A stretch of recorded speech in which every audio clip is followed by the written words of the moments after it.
हाँ जी, सभी स्टूडेंट्स को मेरा प्यार भरा नमस्ते जी। Welcome welcome everybody, welcome to the class. कैसे हैं आप सभी स्टूडेंट्स? सब अच्छे हैं? सब ठीक ठाक हैं? बढ़िया, फर्स्ट क्लास। उम्मीद करता हूँ आप लोगों ने सबने कल अपना जीएसटी का पेपर दिया होगा, टेस्ट दिया होगा।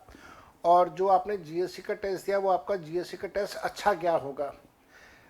कल शाम सुरभि त्रिवेदी जो जयपुर से हैं, उनका कॉल आया था। थोड़ी सी अपसेट थी अपनी प्रिपरेशंस को लेके। प्रिपरेशन भी ठीक ठाक हो गई है। अपसेट इस वजह से थी कि जो मॉक टेस्ट 1 था वो तो बहुत अच्छे से अटेम्प्ट कर पाई, लेकिन जो मॉक टेस्ट 2 था वो बहुत अच्छे से अटेम्प्ट नहीं हुआ। तो सुरभि थोड़ी सी अपसेट थी।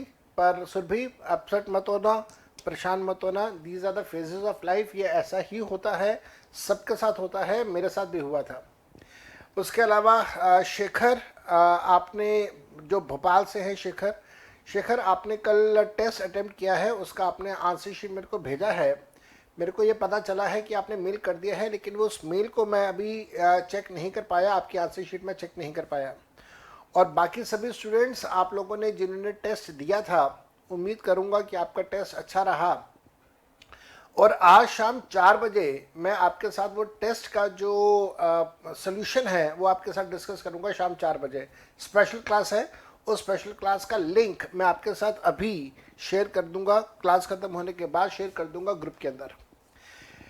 इसके अलावा कल एक मल्टीपल चॉइस क्वेश्चन जो हमारे पास एमसीक्यू था, ये वाला जो एमसीक्यू था इनकम टैक्स का, जिसमें हमारा आंसर मैच नहीं कर रहा था। और मैंने आपसे कहा था कि साहब ये जो आंसर है, इसके लिए मैं एमटी गुप्ता सर से बात करूंगा। तो कल शाम मैंने गुप्ता सर से बात करी थी और उन्होंने मेरे को यही कहा कि जसप्रीत, जो तुम कर रहे हो वो ठीक कर रहे हो, सोल्यूशन वैसा ही होना चाहिए। और जो इनकम टैक्स का जो ये आंसर सी इंस्टीट्यूट का है, ये बहुत अच्छा आंसर नहीं है। But at the same time उन्होंने ये कहा कि भाई वो वाला सोल्यूशन भी ठीक है, क्योंकि अगर हम लोग कानून को पढ़ें तो कानून में दोनों तरह का इंटरप्रिटेशन निकल के आता है, तो दोनों बातें ठीक है।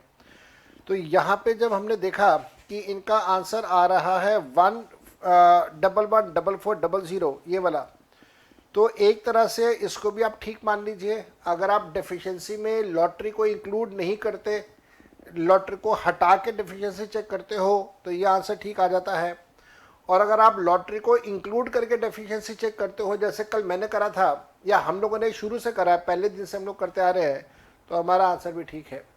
अब आप क्वेश्चन ये पूछो कि सर बकवास छोड़ो, ये बताओ एग्जाम में क्या करके आओ। तो मैं बोलूँगा भाई, एग्जाम में अगर आपकी इतनी समझ है, अगर आपके पास इतने कंसेप्ट क्लैरिटी है कि आपको ये समझ आ रहा है कि इसके 2 सोल्यूशन निकल सकते हैं, तो अल्टरनेटिवली आप दोनों करके आइएगा एग्जाम के अंदर। कोई दिक्कत नहीं होगी, कोई परेशानी नहीं होगी। बट देन फिर मैं ये बात कहता हूँ कि क्या हमने सिर्फ एग्जाम के लिए ही प्रिपेयर करना है? क्या हमने रियल लाइफ को बिल्कुल इग्नोर कर देना है? अगर आपका आंसर है नो, तो फिर डेफिनेटली आप वही कीजिए जो मैं आपको करवा रहा हूँ। मैं 100% ठीक करवा रहा हूँ, मैं गलत नहीं हूँ। मैं आप लोगों के मैसेजेस एक बार यहाँ पे पढ़ता हूँ। वेलकम जी, welcome everybody. So we are joined by Sudhanshu, Maheshwari, Shekhar, Surabhi, Abhishek, Bansal, Vidyanshi, Prachi, Neha, Akshit, Prachi Agarwal, Vanshika Gupta, Naval Kishore, Akshit, Surabhi, Piyush Lalwani, Abhishek Bansal, Shekhar Mahadevan, Ayush Mishra. Sudhanshu Maheshwari ने कहा सर जी कल का टेस्ट नहीं दे पाया, एरिया की इलेक्ट्रिसिटी गई हुई थी। चलो कोई बात नहीं। Prachi Agarwal, mock test paper 2 का लेवल थोड़ा हाई लगा सर एमटीबी 1 से। हो सकता है, ठीक है, हो सकता है, बिल्कुल हो सकता है, आपकी बात ठीक हो। अभिषेक बंसल ने कहा सर मैंने अन अकेडमी पर ही कर दिया था। ओके बेटा। सुरभि ने कहा ओके सर। प्राची ने कहा कल तो मेरी क्लास ही नहीं हो रही थी।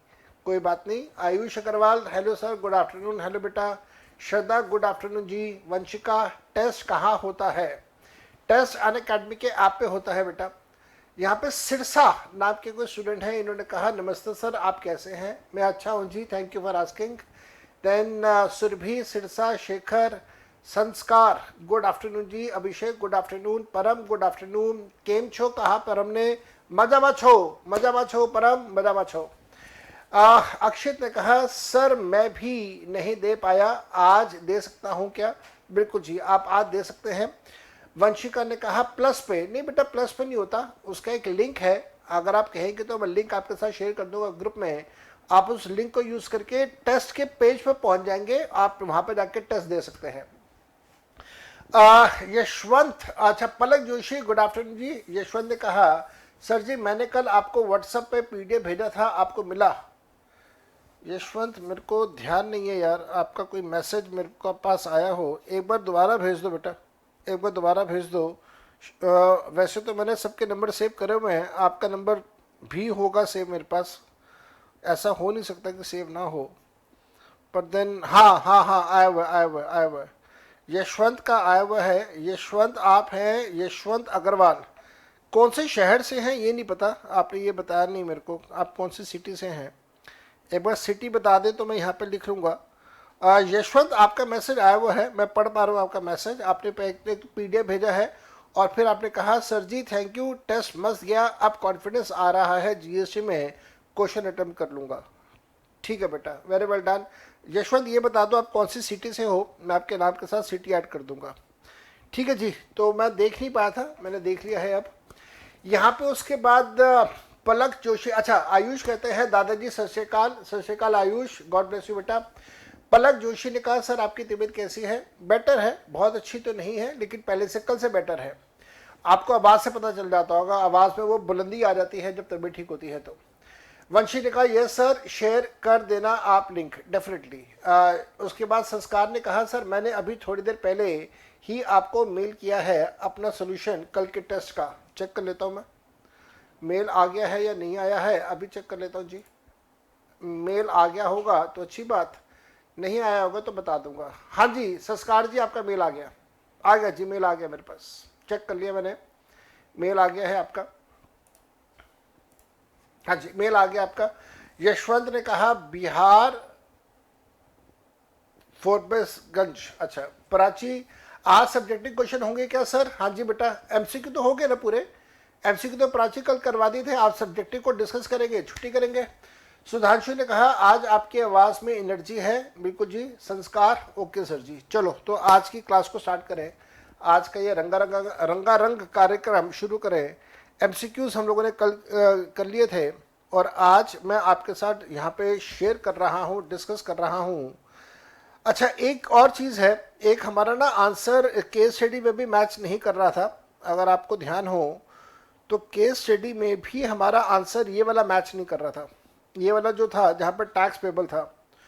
तो एक स्टूडेंट का आज सुबह मेरे पास मैसेज आया और उन्होंने कहा सर क्योंकि यहाँ पे 35 AD है तो एक बार AMT के प्रोविजन अप्लाई करके देख लेते हैं। तो अगर आप इस क्वेश्चन में AMT के प्रोविजन अप्लाई करते हैं तो भी मेरे ख्याल से आपका आंसर मैच कर जाना चाहिए। तो आप एक काम करिएगा, सिमी गुड आफ्टरनून बेटा, तो आप एक काम करिएगा सभी स्टूडेंट्स यहाँ पे ना इस क्वेश्चन में एक बार AMT के प्रोविजन अप्लाई करके देखिएगा 18.5% वाला। तो once you apply the provision of AMT you will find कि आपका आंसर मैच कर जाएगा यहाँ पे। सो ये आपके पास एक पॉइंट है AMT वाला जो कल हमें क्लिक नहीं कर रहा था क्लास के अंदर, AMT वाला पॉइंट, तो आप AMT वाला एक बार चेक करके देखिएगा, यू विल फाइंड कि आपका आंसर मैच कर जाएगा।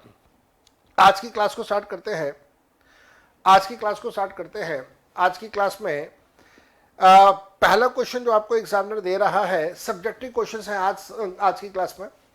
तो एग्जामिनर जो आपको यहाँ पे क्वेश्चन दे रहा है उसमें वो कहता है कि अनमोल नाम का एक व्यक्ति है जिसकी उम्र 67 ईयर्स की है और वो मैन्युफैक्चरर है, आपको प्रॉफिट बता रहा है 395,11290, बहुत बड़ा अमाउंट है। 395 लाख, दैट मीन्स 3,95,11,290 का प्रॉफिट आपको बता रहा है for the year 21-22 after doing all debits and credits of the following items. तो इन सारे आइटम्स का डेबिट और क्रेडिट करने के बाद उसका जो प्रॉफिट आ रहा है वो 3 करोड़ के आसपास का आ रहा है। तो 3 करोड़ का प्रॉफिट है, तो यहाँ पे अगर यहाँ पे इनकम आ जाती है बिटवीन 2 करोड़ एंड 5 करोड़, तो सरचार्ज का रेट बदलता है, आपको इस बात का ध्यान रखना होगा। एग्जामिनर कहता है कि ये सारी चीजें इसने प्रॉफिट एंड लॉस अकाउंट में डेबिट करी हैं। 15,000 pay is paid to a gurudwara which is registered under 80G of income tax act in cash where no cheques are accepted. आप लोग बताइए मेरे को, अगर आप 15,000 पे किसी गुरुद्वारे को डोनेशन दे रहे हैं 80G के हिसाब से, और वो भी कैश में दे रहे हैं, तो क्या आपको 80G का डिडक्शन मिलेगा? आंसर इज बिग नो, आपको 80G का डिडक्शन नहीं मिलेगा। तो ये 15,000 रुपये का पैसा आपको एड बैक करना होगा और आपको 80G में इसका डिडक्शन भी नहीं मिलेगा। सेकेंड पॉइंट पे आइए, 35,500 rupees has been contributed to a university approved and notified under section 35(1) clause 2 and it is to be used for the scientific research।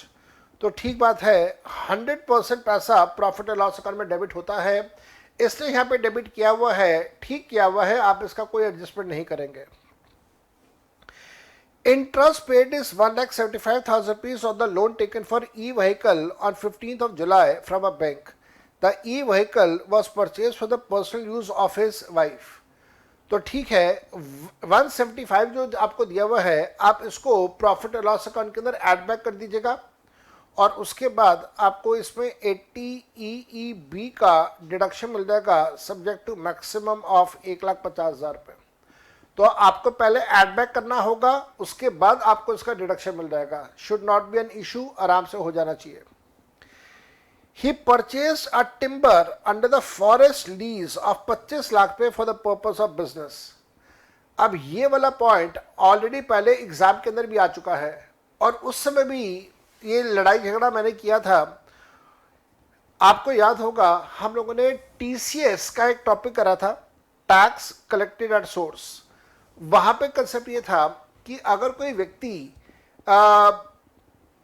Product purchase करता है और मैन्युफैक्चरिंग करने के लिए परचेज करता है, तो मैन्युफैक्चरिंग के केस में TCS के प्रोविजन अप्लाई नहीं होंगे। TCS के प्रोविजन ट्रेडिंग में अप्लाई होते हैं, मैन्युफैक्चरिंग में अप्लाई नहीं होते। मैंने आपको ये बात लिखवाई भी हुई है और एग्जाम में पहले भी एक बार क्वेश्चन आ चुका है और वही पॉइंट इन्होंने फिर यहाँ पे उठा के डाल दिया है और फिर इन्होंने यहाँ पे गलती करी होगी। दावे के साथ मैं बात बोल रहा हूँ क्योंकि मैन्युफैक्चरिंग में TCS होते ही नहीं है। इन्होंने यहाँ पे TCS के प्रोविजन अप्लाई करे होंगे, दावे के साथ कह रहा हूँ मैं यहाँ पे। और पहली लाइन में लिखा हुआ है कि ये मैन्युफैक्चरर है, पहली लाइन में लिखा हुआ है कि ये मैन्युफैक्चरर है। मूव ऑन, आगे चलते हैं। तो आपने ये डेबिट हुआ है, डेबिट नहीं होगा, डेबिट करना अलाउड है, आप इसकी कोई एडजस्टमेंट्स नहीं करेंगे। क्रेडिट साइड पे देखिए, कहता है income of 3,50,000 rupees from the royalty of patents registered under the patent act is received from different resident clients. No TDS was needed to be deducted by any other clients। तो आपको याद होगा यहाँ पे 80 QQB का, ना sorry गलत बोल गया मैं, 80 RRB का डिडक्शन मिलता है subject to the maximum limit of 3 lakh रुपए। ठीक, 80 नहीं बेटा प्राची, QQB नहीं आएगा, QQB आता है बुक्स के केस में, यहाँ पे बुक्स नहीं है, रॉयल्टी है फ्रॉम पेटेंट, तो RRB आएगा मेरे बेटा यहाँ पे। और यशवंत 3 लाख रुपए का एग्जेम्पशन नहीं है मेरे बेटा, 3 लाख का डिडक्शन मिलता है। तो फर्क है डिडक्शन और एग्जेम्पशन में।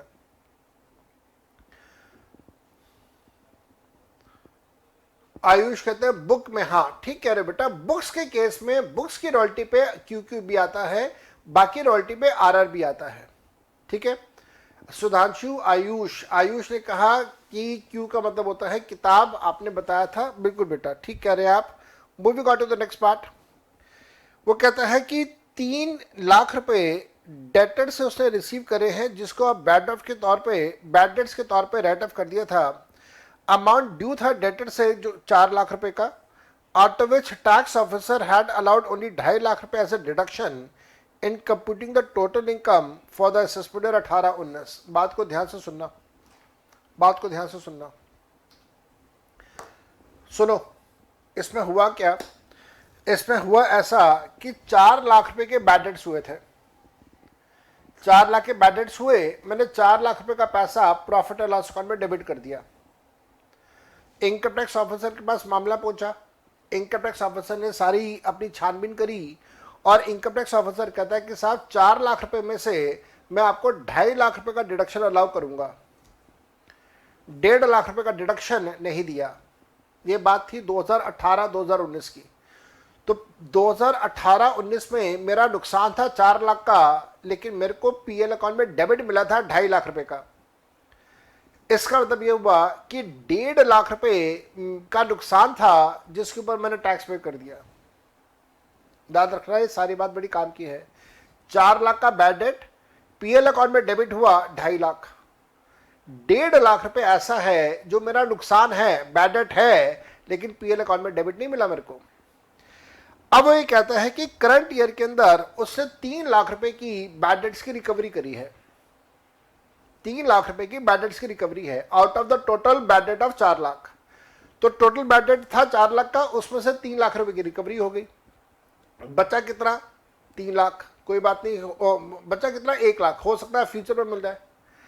अब कंसेप्ट ये है कि जो 3 लाख की रिकवरी हो रही है, उस 3 लाख की रिकवरी का क्या करें? तो याद रखना, 1.5 लाख रुपए तो अभी भी ऐसा था पहले वाला जिसका मेरे को डिडक्शन नहीं मिला था। तो मैं अपने इनकम टैक्स ऑफिसर को बोलूंगा कि जनाब 1.5 लाख रुपए का मेरे को डिडक्शन नहीं दिया था आपने पहले, मैं 1.5 लाख के ऊपर ऑलरेडी पिछले साल 18-19 में टैक्स दे चुका हूं। इस साल आपने मेरे से टैक्स लेना है तो 3 लाख के ऊपर नहीं होगा, 1.5 लाख के ऊपर होगा, क्योंकि 1.5 लाख तो मैं ऑलरेडी पहले 18-19 में टैक्स दे चुका हूं। तो जब आप रिकवरी ऑफ बैड डेट्स अपनी शो करेंगे तो 3 लाख की शो नहीं करेंगे, रिकवरी ऑफ बैड डेट आप शो करेंगे 1.5 लाख रुपए की। देखेंगे सोल्यूशन के अंदर इन्होंने क्या किया हुआ है, देखेंगे सोल्यूशन के अंदर इन्होंने क्या किया हुआ है। उम्मीद करूंगा कि इन्होंने भी वही किया होगा जो मैंने अभी यहां पे समझाया है। फिर वो कहता है कि इसने अपने भाई को कुछ माल बेचा 6 लाख रुपए का, जिसकी बाजार में कीमत थी 9 लाख रुपए। कोई बात नहीं, 9 लाख की कीमत का सामान 6 लाख में बेचा, कोई दिक्कत नहीं। 3 लाख रुपए का डिस्काउंट है, ट्रेड डिस्काउंट है, अलाउड है, आप इसका कोई ट्रीटमेंट नहीं करेंगे, इसका कोई ट्रीटमेंट नहीं करेंगे। हाँ, उससे भाई से सस्ते में खरीदा होता तो ट्रीटमेंट था, लेकिन सस्ते में बेचा तो कोई ट्रीटमेंट नहीं है। कुछ और इंफॉर्मेशन भी गिवन है, कुछ और इंफॉर्मेशन भी गिवन है। कहता है depreciation in the books of accounts is computed by applying the rates under the income tax act या इनकम टैक्स लॉ। ठीक है, डेप्रिसिएशन नॉर्मल रेट्स में है, जो डेप्रिसिएशन की रेट्स होते हैं। फिर कहता है कि अनमोल ने एक नई कार परचेज करी है 14 लाख रुपए की 1 अगस्त को, और उसको उसने पुट टू यूज किया है बिजनेस में उसी दिन, जिसके ऊपर उसने अभी तक डेप्रिसिएशन चार्ज नहीं करा है बुक्स ऑफ अकाउंट्स में। तो कर दो, 14 लाख का 15% डेप्रिसिएशन लगा दो। 15% डेप्रिसिएशन लगेगा, मोर देन 180 डेज है तो 15% का डेप्रिसिएशन मोर देन 180 डेज का आ जाएगा। फिर कहता है Anmol has sold a house on 25 March 2021 and deposited long-term capital gains of 20 lakh रुपए in capital gain account scheme by the due date of filing of ITR of that year.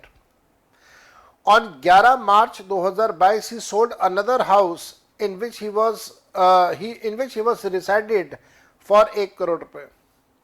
He earned long-term capital gains of 55 lakh रुपए on the sale of this property. On 25 March 2022, he withdrew the money out of the capital gain and invested 1 crore on the construction of a new house. तो आपको ध्यान देना होगा कि किसका exemption कहाँ पे और कैसे यूज होगा, आपको इस बात का ध्यान देना होगा। यहाँ पे अनमोल ने कुछ और एडजस्टमेंट्स करी हैं करंट ईयर 21-22 में। वो कहता है कि लमसम प्रीमियम पे करा है 1,20,000 रुपये का on 30 March for the medical policy taken for self and spouse. The policy will be effective for 5 years from 30th March to 29th March 2027. आप लोग बताइए, यहाँ पे इफेक्टिव होगी 5 साल के लिए अमोर्टाइजेशन 5 सालों में या 6 सालों में? जल्दी से बताइएगा, मैं आपके आंसर की वेट कर रहा हूं। अमोर्टाइजेशन का बेनिफिट 5 साल या 6 साल? 6 साल। प्राची ने बिल्कुल ठीक कहा कि सर 6 साल आएगा। बिल्कुल आपने ठीक कहा। We will have 6 different financial year. Prachi बिल्कुल ठीक कह रहे हैं। So we are getting answer from Prachi, then Abhishek, Shraddha, Surabhi, Abhishek Pansari, Sanskar, Sudhanshu, Shekhar, Hirendra, Sirsa, अक्षित, विद्यांशी, सुधांशु, पीयूष लालवानी। बहुत बढ़िया मेरे बेटा, excellent, very well done to all of you. बेटा इस वीडियो को एक बार लाइक कर दीजिए और चैनल को सब्सक्राइब कर लीजिए। साथ साथ में आप ये वीडियो अपने दोस्तों के साथ शेयर कर दीजिए, उनका भी फ़ायदा होगा, उनका भी भला होगा। फिर एग्जामिनर कहता है 8,000 रुपये उसने कैश में दिया है प्रिवेंटिव हेल्थ केयर चेकअप के लिए। तो हमें पता है कि 80D में मैक्सिमम 5,000 का ही डिडक्शन मिलने वाला है। एग्जामिनर ने आपको ये क्वेश्चन दिया है 14 नंबर का। वो कहता है कि कैलकुलेशन कर लेना, ये मानते हुए कि वो 115 BSc फॉलो नहीं करता है। बताओ, क्या मैं ये कह सकता हूं कि एग्जामिनर ने अच्छा खासा खून निचोड़ लिया हमारा? इसमें एग्जामिनर ने अच्छा खासा खून निचोड़ लिया, क्या मैं ये कह सकता हूं? यस। और बैडेट्स वाला पॉइंट देखो, क्या जबरदस्त पॉइंट डाला है बैडेट्स वाला। अच्छा खासा हम सबका खून निचोड़ लिया इसने एग्जामिनर ने। जरा देखते हैं एग्जामिनर यहाँ पे क्या क्या कर रहा है। एक पॉइंट इसने गलत किया होगा जो मैं आपको बता रहा हूं कि गलती होगी इस पॉइंट में। देखिए प्रॉफिट आ गया 395,11290। गुरुद्वारे की डोनेशन को डिसअलाउ कर दिया। जो साइंटिफिक रिसर्च वाला है उसका कोई ट्रीटमेंट नहीं होगा। सिरसा ने कहा मजा आएगा करने में, ठीक है जी। उसके बाद जो इंटरेस्ट ऑफ ई व्हीकल है वो डिसअलाउ होगा और उसका अलग से डिडक्शन मिल जाएगा। और साथ साथ में जो भाई को इसने दिया सस्ते में, उसका भी कोई ट्रीटमेंट नहीं होगा। तो ये तो हो गया डेबिट साइड का। अब इनकम साइड पे आइए। रॉयल्टी ऑन पेटेंट 3.5 लाख रुपए को आपको हटाना होगा क्योंकि रॉयल्टी ऑन पेटेंट्स तो अलग से जाएगा। एंड देन बैड डेट्स की रिकवरी में देखिए 1.5 लाख रुपए आ रहा है। और आपको याद होगा मैंने भी आपको 1.5 लाख की बात बताई थी कि टोटल 3 लाख की रिकवरी में से सिर्फ 1.5 लाख रुपए आएगा, बाकी 1.5 लाख रुपए नहीं आएगा। तो आपके पास अब यहाँ पे सारा का सारा अमाउंट आ गया। लेकिन हाँ, अभी कार का जो डिप्रिसिएशन है वो आपने लेस करना है। किसी एक स्टूडेंट ने कहा था 2,10,000 रुपये, तो 2,10,000 रुपये का हमने डिप्रिसिएशन यहाँ पे लेस कर दिया। कैपिटल गेन्स की कैलकुलेशंस आपने करनी है। कैपिटल गेन्स की कैलकुलेशंस आपको दी हुई हैं। आप पेटेंट्स का पैसा 3.5 लाख रुपये आपको मिल रहा है, अदर सोर्सेज में टैक्सेबल हो रहा है। आप इसे अदर सोर्सेज में टैक्सेबल कर दीजिए, ये मानते हुए कि ये एडिशनल सोर्स ऑफ इनकम है। और अगर आप ये मानते हैं कि ये एडिशनल सोर्स नहीं है, उसकी बिजनेस एक्टिविटी है, तो फिर आप बिजनेस एंड प्रोफेशन के चैप्टर में टैक्सेबल कर दीजिए। सबको ऐड करके gross total income will be 393,41,290। 80D का डिडक्शन आप देंगे सब्जेक्ट टू मैक्सिमम ऑफ 20,000, क्योंकि 5,000 रुपये आपने प्रिवेंटिव हेल्थ केयर चेकअप का भी देना है, तो 25,000 आ गया। 80EEB में 1.5 लाख का डिडक्शन। 80G में गुरुद्वारे का डिडक्शन नहीं मिलेगा, 0। और 80RRB में 3 लाख का डिडक्शन आने के बाद आपके पास टोटल अमाउंट आ जाता है 388,66,290। ईमानदारी से किसी भी पॉइंट में कोई डाउट है? आलोक, आयुष, शेखर, अभिषेक, विद्यांशी, अक्षित, प्राची, सिम्मी, सिरसा और बाकी स्टूडेंट्स, किसी भी पॉइंट में किसी को किसी भी तरह का कोई भी डाउट है? श्रद्धा ने कहा नो डाउट सर जी, अभिषेक ने कहा नो, शेखर ने कहा नो, सिरसा कहते हैं 3.5 लाख रुपये अगर पीजीपी पे मिलेंगे तो नोट देना पड़ जाएगा सर जी। बिल्कुल दे देना बेटा, कोई इश्यूज नहीं है। आयुष, नेहा, यशवंत, विद्यांशी, सुरभि कहते हैं कैपिटल गेन्स एक बार बता दीजिए। सुरभि, कैपिटल गेन्स का जो पैसा आपने कमाया वो आपके लिए एग्जेम्प्ट हो जाएगा ना, क्योंकि आपने वो पैसा आगे फर्दर इन्वेस्ट कर दिया कैपिटल गेन सेविंग स्कीम में। कैपिटल गेन सेविंग स्कीम में आपने इन्वेस्ट कर दिया तो वो एग्जेम्प्ट हो जाएगा। पीयूष कहते हैं टीसीएस वाला पॉइंट आप बोल रहे थे वो रिपीट कर दीजिए। अभी करते हैं। पहले आप टैक्स लायबिलिटी कैलकुलेट करिए।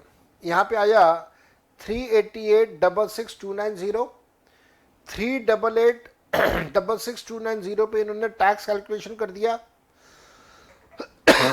2 करोड़ और 5 करोड़ के बीच में होने की वजह से सरचार्ज 25% का लगेगा, जैसा आप लोग सब बोल रहे थे। सरचार्ज लगाया, हेल्थ एजुकेशन से लगाया। देखो बदतमीजी कर दी इन्होंने। ये मैं कह रहा था ये बदतमीजी ये करेंगे। टीसीएस का पैसा इन्होंने यहाँ पे लेस कर दिया। इनको अक्ल नहीं है कि जो मैन्युफैक्चरर होता है वो कब टीसीएस देता है। टीसीएस तो ट्रेडर के ऊपर होता है, मैन्युफैक्चरर के ऊपर थोड़ी ना होता है। तो पीयूष जो आप पूछ रहे थे वो ये वाला पॉइंट है बेटा। टीसीएस मैन्युफैक्चरर के ऊपर नहीं होता, टीसीएस ट्रेडर के ऊपर होता है। तो देखो यहाँ पे लेस कर दिया। एग्जाम के अंदर भी क्वेश्चन आया था, तब भी इन्होंने ये काम किया था। उसके बाद मोटर व्हीकल के ऊपर भी इन्होंने टीसीएस के प्रोविजन लगा दिए, क्योंकि मोटर व्हीकल 10 लाख से ज़्यादा की है। और साथ साथ में सेल ऑफ इमूवेबल प्रॉपर्टी के ऊपर भी टीडीएस के प्रोविजन लगा दिए। हालांकि पूरे क्वेश्चन में कहीं पे टीडीएस और टीसीएस की बात हुई नहीं है, लेकिन अपनी मर्जी से टीडीएस लगा रहे हैं। और इससे पहले जो हम लोग क्वेश्चंस कर रहे थे वहां पे इन्होंने टीडीएस और टीसीएस की कहीं पे कोई बात ही नहीं करी। तो जो मन में आ रहा है वो कर रहे हैं। कभी टीडीएस के प्रोविजन लगाते हैं, कभी नहीं लगाते, कभी कुछ करते हैं, कभी कुछ करते हैं। जो मन में आ रहा है वो काम कर रहे हैं। सिरसा कहते हैं टीसीएस कॉस्ट का भाई टीसीएस होगा ही नहीं। मैं आपको ये तो कह रहा हूं टीसीएस होगा ही नहीं। कॉस्ट का पार्ट कहां से हो गया? कॉस्ट का पार्ट तो तब होना जब टीसीएस हो। टीसीएस होने नहीं चाहिए। ये तो काम ही गलत कर रहे हैं। मैन्युफैक्चरर के ऊपर टीसीएस होता ही नहीं है। यहां पे शेखर कहते हैं सर ये छोड़ो, ये बताओ पेपर में टीसीएस ऑन टिम्बर का क्या करें हम लोग, ये बताओ। मैं क्या बोलूं बेटा, कानून कहता है मैन्युफैक्चरिंग एक्टिविटी है, टीसीएस नहीं होना चाहिए। ये कहते हैं कि टीसीएस करना है, मैं क्या करूं बताओ। ये मेरे पास कोई जवाब ही नहीं है यार। आई गो वर्डलेस, आई गो स्पीचलेस। क्या करूं क्या ना करूं।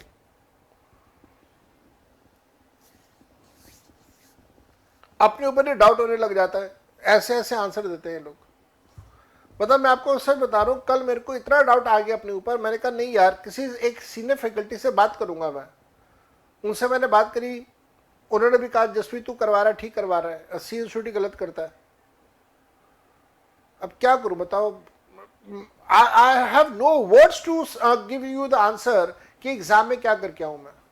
गलत करके आऊं नंबर लेने के लिए, ठीक करके आऊं, और ठीक करके आऊं तो पता चले वो फेल कर दे हमें।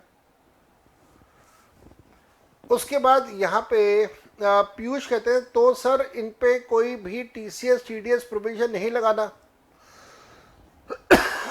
पीयूष ये बताओ, क्या इससे पहले किसी भी क्वेश्चन में जब एग्जाम में टीडीएस और टीसीएस की बात नहीं कर रहा था तो क्या आप टीडीएस और टीसीएस लगा रहे थे? नहीं लगा रहे थे, तो यहाँ पे भी नहीं लगाना चाहिए। उसके बाद आलोक कहते हैं सर कल वाले एमसीक्यू के आंसर में एएमटी लगाएंगे क्योंकि 35 एडी है। हाँ जी बेटा आलोक, मैंने आपके आने से पहले ये डिस्कशन कर दिया है क्लास के अंदर। अक्षित सिरसा, उसके बाद सुधांशु कहते हैं एग्जाम में ऐसा हुआ तो गड़बड़ हो जाएगी। हिरेंद्र कहते हैं सर मुझे के कल के एमसीक्यू में डाउट था, पूछ सकता हूं क्या? बिल्कुल पूछ लीजिए। यशवंत कहते हैं नोट दे देंगे। अक्षित ने कहा टीसीएस लगेगा या नहीं लगेगा, बता तो दिया बेटा। शेखर ने कहा जी सर सही बात है। नेहा कहती है नहीं। श्रद्धा ने कहा नहीं। सिरसा ने कहा आईआईए आएगा तब समझ आएगा आईसीएआई को। हाँ ये बात भी सही कह रहे हो, आईआईए आएगा तब समझ आएगा। प्राची कहते हैं सिर्फ टैक्स लायबिलिटी निकालते ही इशू क्वेश्चन में। चलो आगे चलते हैं, लेट अस मूव अहेड। मोटी मोटी बात यह है कि इस क्वेश्चन के अंदर सारे पॉइंट्स ऐसे हैं जो हम लोगों ने क्लास में डिस्कस करे हुए हैं। एक भी पॉइंट पूरे क्वेश्चन में ऐसा नहीं है जो मैंने आपको क्लास में नहीं करवाया हुआ। मैंने आपको क्लास में एक एक चीज लिखवाई हुई है, एक एक चीज मैंने आपको लिखवाई हुई है। नेक्स्ट आ जाओ। As per section 9 sub section 1 clause 3 salaries including inter area allowances. आपने ना कई बार बहुत सारी जगहों पे ये वाला वर्ड पढ़ा होगा, इंटर एलिया। इंटर एलिया का मतलब क्या होता है? इंटर एलिया का मतलब होता है among all other things, among all other things, among all other things. जी सर मतलब नहीं पता, शेखर ने कहा। शेखर लिख ले बेटा, इंटर एरिया, ये ना जीएससी में बहुत यूज होता है ये वाला word inter area. Inter area का मतलब होता है अमंग ऑल अदर थिंग्स, बहुत सारी बातों के साथ ये वाली बात और है, बहुत सारी वालों के साथ ये वाली बात और है। सिरसा कहती है आलिया पढ़ती हूं मैं तो, चलो तुम जो मर्जी पढ़ लो, तुम रणबीर कपूर पढ़ लो, तुम्हारा क्या है। शेखर ने कहा डीएन सर, सुरभि ने कहा जी सप्लाई में। चलो आगे आगे आगे चलते हैं, यहां से आगे चलिए। यहां से क्वेश्चन नंबर 2 पे चलते हैं। एग्जामिनर क्वेश्चन नंबर 2 में क्या पूछता है? एग्जामिनर क्वेश्चन नंबर 2 में क्या पूछता है? एग्जामिनर कहता है examine the tax implication of the following transaction. In transaction का टैक्स इम्प्लीकेशन बताओ जी। एग्जामिनर पूछ रहा है आपसे, कहता है आकाश नाम का एक व्यक्ति है, इंडिया का सिटीजन है, नॉन रेसिडेंट है इंडिया में for the current year 21-22। Hirendra कहते हैं सर कल जो एमसीक्यू नंबर 3 में जोसेफ वाले पॉइंट में 182 डेज देखेंगे ना, क्योंकि वो तो एम्प्लॉयमेंट के लिए जा रहा है ना out of India. MCQ number 3 जरा देखें भाई, एमसीक्यू नंबर 3। इतना लंबा चौड़ा मैसेज टाइप करते हो, जोसेफ, जोसेफ कहाँ है भाई? जोसेफ तो है नहीं कहीं पे। हाँ है, जोसेफ है। ओ नलायक लड़के, पढ़ यहाँ पे क्या लिखा हुआ है। अमेरिकन सिटीजन है, अमेरिकन साइंटिस्ट है, अमेरिकन साइंटिस्ट है भाई, इसका मतलब वो अमेरिकन सिटीजन होगा। और जो आप कह रहे हो 180 डेज एम्प्लॉयमेंट आउटसाइड इंडिया, वो होता है इंडियन सिटीजन के लिए। पर चल, good observation, very good observation, very good observation. चलो आगे चलते हैं। डिंपल कहती है हेलो सर जी, मैं आ गई, स्वागत नहीं करोगे? नहीं करेंगे जी, बिल्कुल नहीं करेंगे। कैसे हो आप? मैं अच्छा हूं जी, थैंक यू जी। Moving on. Mister Akash an Indian citizen is a non resident in India for the year 21-22। He has been appointed by the government of India as an ambassador in Japan. He received salary of 750, allowances of 240 during the year for the rendering services in Japan. तो बताइए salary का क्या करना है, allowances का क्या करना है? सैलरी टैक्सेबल है, अलाउंसेस एग्जेम्प्ट है। Salary taxable, allowances exempt. Dimple कहती है अरे सर इतना बुरा मेरे साथ। हाँ जी बेटा। प्राची ने कहा कभी भी आ जाती है जब मन होता है। ठीक कह रहे हैं आप। हिरेंद्र कहते हैं ओके सर थैंक यू, कल मैं इस क्वेश्चन को, आपका चैट तेजी से चल रहा है पढ़ नहीं पाया। ओके सर थैंक यू, कल मैं इस क्वेश्चन को 3 बार देखा, दिन में समझ नहीं आया इसलिए पूछ लिया। तो भाई मेरे को व्हाट्सएप कर देते, कॉल कर देते, इतना ब्लड प्रेशर क्यों बढ़ाया आपने अपना? डिम्पल कहती है हाँ अनु सर मेरे साथ है ना, इसलिए जब भी मन कर रहा है आ जाऊंगी। अभिषेक ने कहा ओनली सैलरी टैक्सेबल, ठीक कहा। आलोक ने कहा अलाउंसेस एग्जेम्प्ट। सुरभि ने कहा सैलरी टैक्सेबल, अलाउंसेस एग्जेम्प्ट, ठीक कह रहे हैं सुरभि आप। प्राची ने कहा सैलरी को टैक्स कर देंगे, अलाउंसेस पर एग्जेम्पशन दे देंगे। प्राची ठीक कह रहे हैं आप। विद्यांशी, अभिषेक, आयुष, अभिषेक पंसारी, श्रद्धा पाटिल, शेखर महादेवन, अक्षित, अभिषेक, अभिषेक सेक्शन 9, सेक्शन 9 तो deem to accrual rise in India का है, और अलाउंसेस एग्जेम्प्ट होते हैं वो सेक्शन 10 सब सेक्शन 7 है, तो दोनों सेक्शन लगेंगे। डिम्पल कहते हैं जी सर बाय बाय, बाद में कर लूंगी। Okay ji bye bye. सैपी रे, सैपी रे कहते हैं sir please say why exempt. सैपी रे please read section 10 sub section 7। Moving on to the next part. Mr. Ahan, a non-resident of India, is engaged in operations which are confined to purchase of goods in India for the purpose of export. She has earned 350 during the previous year. जल्दी से बताओ जी, goods purchase करे हैं export करने के लिए और फिर उसको एक्सपोर्ट करके बेच के प्रॉफिट आया 350 का, टैक्सेबल या exempt? Not taxable. It is not deemed to accrue and arise in India, not taxable. Alok आपने ठीक कहा, नॉन टैक्सेबल. फिर इन्होंने रीजन भी दे दिया, confined to purchase of export for goods for export not to be tax. बिल्कुल ठीक कहा. प्राची ने कहा not deemed to accrue and arise in India, so not taxable. Very well done Prachi, excellent excellent excellent. Moving on to the next part. Sirsa ने कहा section 9 में exempt. अभिषेक बंसल ने कहा goods imported only for the purpose of export are exempt. मतलब ये किसने कहा goods imported? वो तो गुड्स इंडिया में परचेज कर रहा है, लोकल मार्केट से परचेज कर रहा है भाई Abhishek. Moving on. Mister Sumit is a non resident in India, earned 4 lakh as a royalty for patent right made available to Vikas, who is also a non-resident. Vikas has utilized patent right for the development of product in India. 50% royalty is received in India, 50% is received outside India. चलो जल्दी से बताओ, product development of product in India, अगर business activity India में है तो क्या India में टैक्सेबल करेंगे? आंसर इज यस, ये इंडिया में आप टैक्सेबल करेंगे. आलोक ने कहा royalty paid by non resident to non resident for business outside India is exempt. 100% ठीक कहा मेरे बेटा आलोक, लेकिन यहाँ पे बिजनेस इन इंडिया है, इस वजह से आप इसे टैक्सेबल कर देंगे, इस वजह से आप इसे टैक्सेबल कर देंगे मेरे बेटा. वेरी वेल डन, शाबाश, वेरी वेल डन, शाबाश शाबाश शाबाश. सुरभि कहते हैं 50% इज एन इंडियन टैक्सेबल. क्यों सुरभि, पूरा टैक्सेबल करोगे?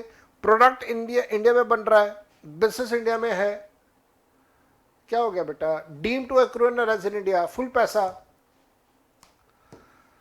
उसके बाद सैपी रे कहते हैं सर ऐसे डेली आइए एंड थोड़ा टाइम लेके सारे कंसेप्ट सिखा दीजिए. भाई साहब आज आखिरी क्लास है, पिछले 1 महीने से कर रहा हूं, आज लास्ट क्लास है हमारी. सैपी रे कौन सी दुनिया में जीते हो भाई? प्राची कहते हैं डीम्ड इंडियन इनकम. सुरभि ने कहा सॉरी सर फुल्ली टैक्सेबल. हाँ जी, सारी क्लास जरा सैपी को बताइए, क्या हम लोग आज पहली बार कर रहे हैं? आज आखिरी क्लास है भाई. सारे एमटीपी करवा दिए, सारे आरटीपी करवा दिए, सारे केस स्टडी करवा दिए, सारे एमसीक्यू करवा दिए, सारे एग्जाम के क्वेश्चन करवा दिए. आज तो आखिरी क्लास है. नेक्स्ट आ जाओ क्वेश्चन नंबर 4 पे.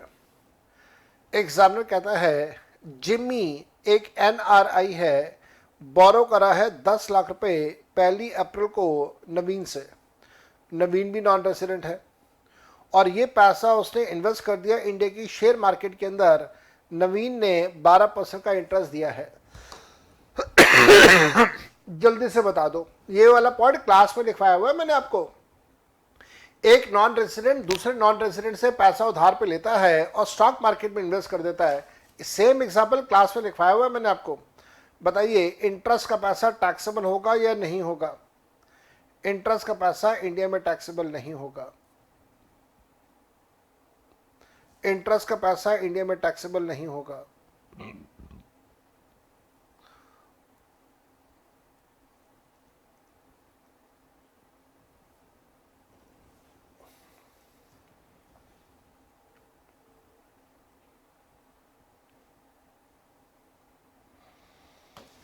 ठीक है, नेक्स्ट आ जाओ, नेक्स्ट आ जाओ. अच्छा इनके आंसर भी चेक कर लें. सी इंस्टीट्यूट ने आंसर में क्या लिखा है? सी इंस्टीट्यूट ने आंसर में क्या लिखा है? तो पहला आंसर पहला आंसर सी इंस्टीट्यूट का मैच करता है हमारे साथ. सैलरी को टैक्सेबल करेंगे और अलाउंसेस को एग्जेम्प्ट करेंगे. अलाउंसेस और परकोसेस एग्जेम्प्ट होगा, तो ये वाली बात यहाँ पे आ गई. दूसरे में ये क्या कहता है? कहता है कि जो एक्सपोर्ट के लिए आपने लिया वो that is not deem to accrue and arise in India, तो वो इंडिया में टैक्सेबल भी नहीं होगा. और उसके बाद रॉयल्टी के केस में,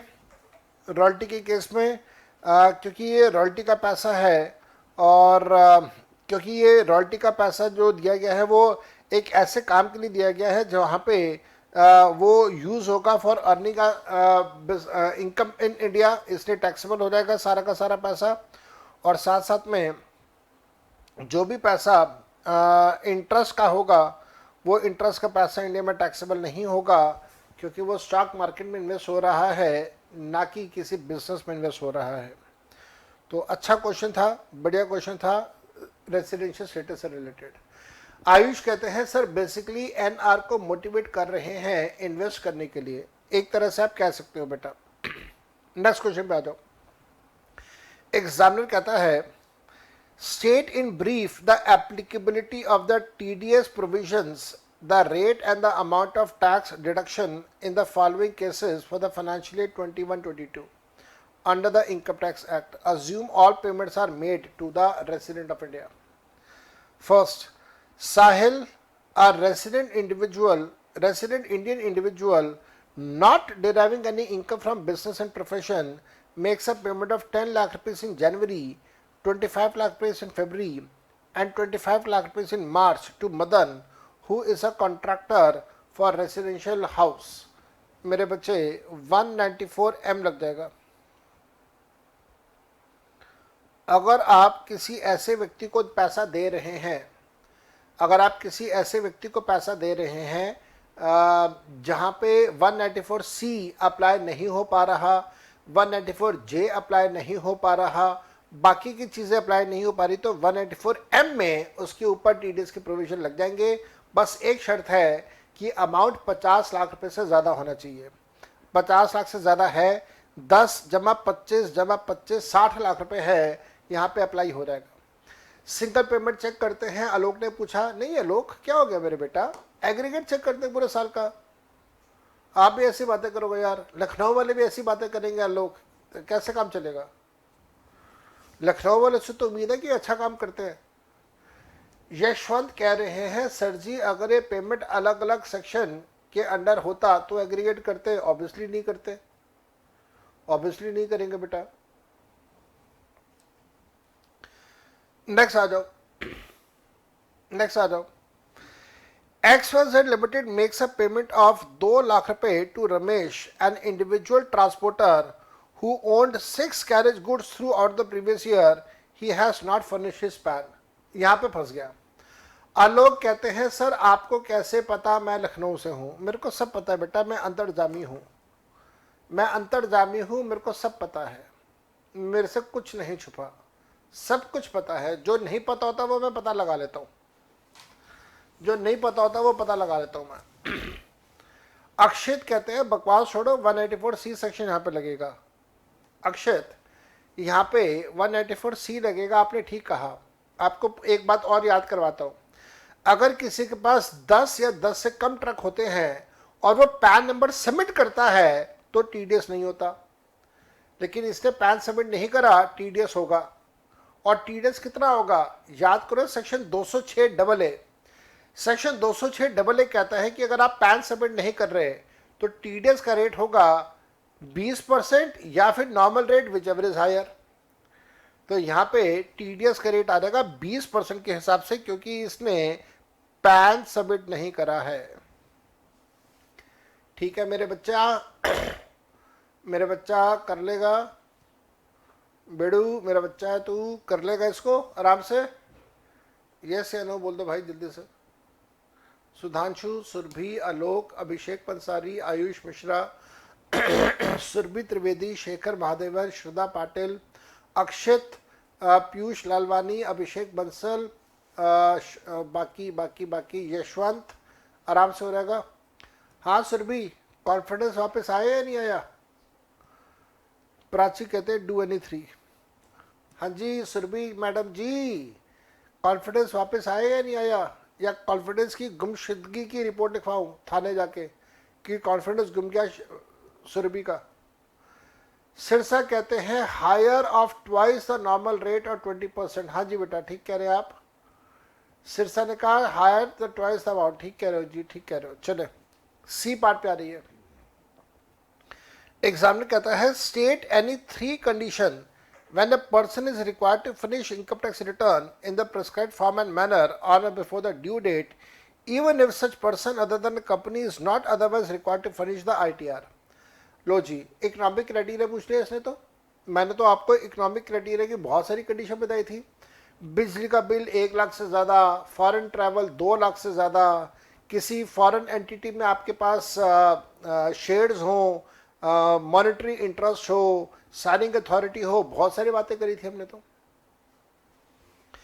प्राची कहते हैं कॉन्फिडेंस ज़्यादा दूर तो नहीं चला गया, वापस आया या नहीं आया। सुरभि कहती है सर आज तबीयत ठीक नहीं है थोड़ी, इसलिए कंफ्यूज हूँ। चल कोई बात नहीं। आलोक कहते हैं टीडी, हाँ ठीक कह रहे हो आलोक, टीडीएस और टीसीएस 25,000, बिल्कुल ठीक कह रहे हो। सुधांशु बिजली, foreign tour, assets in foreign country, ठीक कह रहे हो। प्राची ने कहा मेरी भी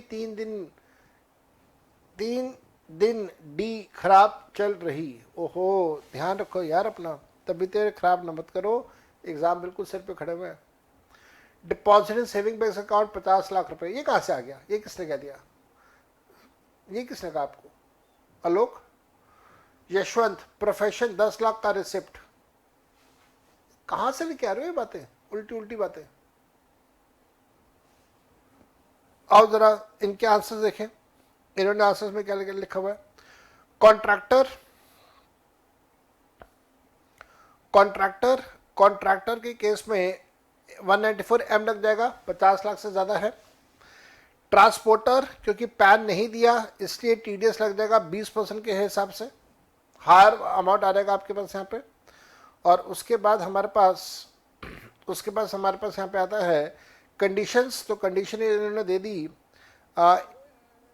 1 करोड़ 2 करोड़ का फॉरेन ट्रैवल दे दिया इन्होंने यहाँ पे। उसके बाद बिजली का बिल दे दिया इन्होंने यहाँ पे। कुछ और कंडीशंस इन्होंने दे दी। अच्छा रूल 12AA कह रहे थे आप, अब समझा मैं, रूल 12AA कह रहे थे आप, अब समझ गया। ये तो नया अमेंडमेंट आया था ना, जो मैंने आपको क्लास में करवाई दिया था कि जी जहाँ पे उसकी रिसिप्ट 60 से ज़्यादा हो जाए, प्रोफेशन में 10 लाख से ज़्यादा हो जाए, टीडीएस टीसीएस का एग्रीगेट 25 से ज़्यादा हो जाए, तो रूल 12AA जो नया आया था। हाँ आलोक कर लिया, ठीक है, मेरे को भी ध्यान आ गया आप क्या कह रहे हो, यस याद आ गया। ठीक है जी, चलो नेक्स्ट आ जाओ। अगला क्वेश्चन देखो जी, जल्दी से अगला क्वेश्चन देखो जी। अगला क्वेश्चन क्या कहता है? अगला क्वेश्चन कहता है कि mister Suresh entered into an agreement with mister Mukesh to sell his residential house which is located at New Delhi. Alok कहते हैं ये पूछ सकते हैं क्योंकि न्यू आया है, ठीक कह रहे हैं आप सर, ये न्यू ऐड किया है इस बार। आलोक ने कहा ठीक कह रहे हैं बेटा, आप 100% आप ठीक कह रहे हैं। चलो आगे बढ़ चलो। Suresh entered into an agreement with Mr. Mukesh to sell his residential house located at New Delhi in May 2021 for 80 lakh रुपए. Mukesh handed over the possession of the property in December and the registration process was completed on 14 February 2022. Mukesh paid the sale proceeds in the following manner: 25% through account pay check, 50% through a possession of the property and balance after the completion of registry. इससे कोई फर्क नहीं पड़ता, totally irrelevant data दिया हुआ है, आपको तंग करने के लिए दे रहा है।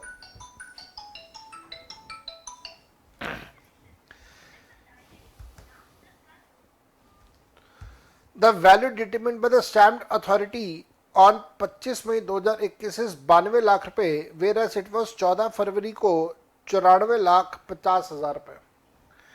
तो स्टैम्प ड्यूटी वैल्यू, आलोक कहते हैं stamp duty value as on the date of agreement, और प्राची ने कहा stamp duty value as on date of agreement, rule 6AA(b). Yashwant ने कहा सर रेलिवेंट है नहीं, पता क्या रेलिवेंट क्या है, सुनो स्टूडेंट, यहाँ पे क्या रेलिवेंट है क्या इरेलेवेंट है वो बता देता हूँ। रेलिवेंट ये है कि उसने जो एडवांस दिया है वो एडवांस अकाउंट पे चेक के थ्रू दे रहा है, ये रेलिवेंट है। लेकिन जो कंसिडरेशन है वो कंसिडरेशन 3 इंस्टॉलमेंट्स में मिल रही है, पहली इंस्टॉलमेंट, दूसरी इंस्टॉलमेंट, तीसरी इंस्टॉलमेंट, ये इंस्टॉलमेंट्स रेलिवेंट नहीं है मेरे बेटा।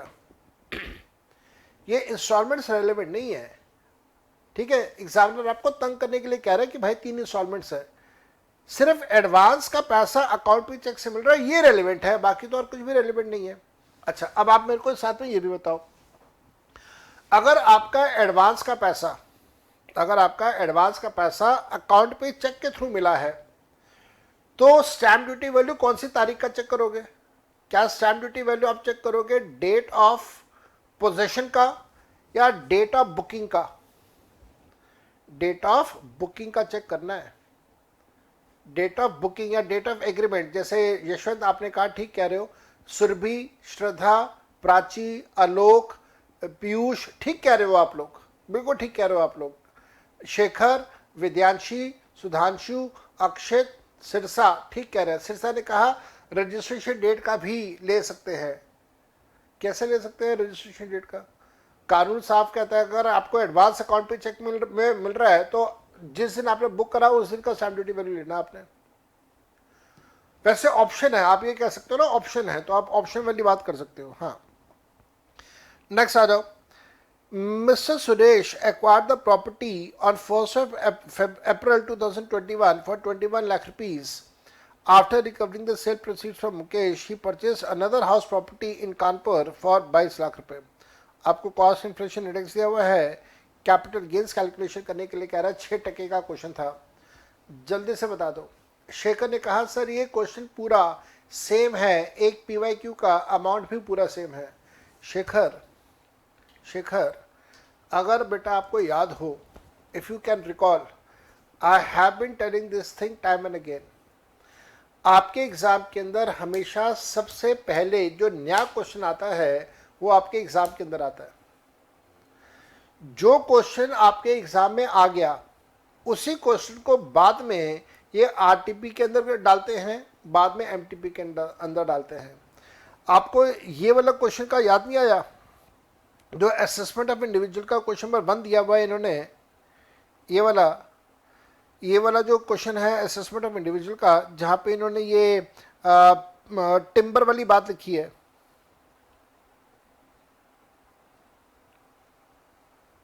टिम्बर वाली बात है ना, कहाँ है वो टिम्बर वाला? ये रहा। ये वाला जो क्वेश्चन है, इस क्वेश्चन को भी तो इन्होंने रिपीट करा है। ये वाला जो पूरा क्वेश्चन है, ये वाला क्वेश्चन भी आपके एग्जाम में आया हुआ है, उसको रिपीट मारा है इन्होंने यहाँ पे। तो please appreciate the experience that I carry. I have been telling you this thing, Shekhar and all others, कि सबसे पहले नया क्वेश्चन आपके एग्जाम में आता है, उसके बाद वही क्वेश्चन RTP में आता है, फिर कुछ दिन के बाद वही क्वेश्चन MTP के अंदर आ जाता है।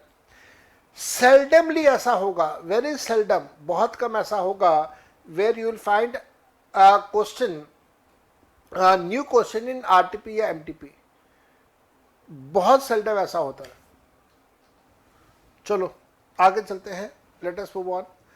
यहाँ पे स्टूडेंट्स कह रहे हैं सर सेक्शन 54 अप्लाई हो रहा है यहाँ पे, ठीक कह रहे हैं आप लोग सब। आलोक ने कहा 54 रेजिडेंशियल हाउस का सेल परचेज है, ठीक कहा आपने। यशवंत ने कहा आपकी प्रोडिजी में है। सुरभि ने कहा जी वो भी आया है। आयुष ने कहा जी। शेखर ने कहा हाँ जी सर वो भी सेम है।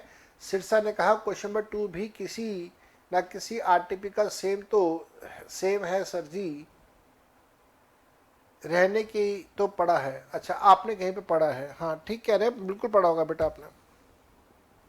अच्छा अब ये बताओ, ये वाला कैपिटल गेन्स का क्वेश्चन हो जाएगा आराम से, कैपिटल गेन्स का क्वेश्चन हो जाएगा। देखिए यहाँ पे आपका जो सेल कंसिडरेशन है वो 80 है और आपका जो स्टैम्प ड्यूटी वैल्यू है वो 92 है और 110% वाला कंसेप्ट आपने अप्लाई करना है यहाँ पे, और बाकी की सारी चीज़ें।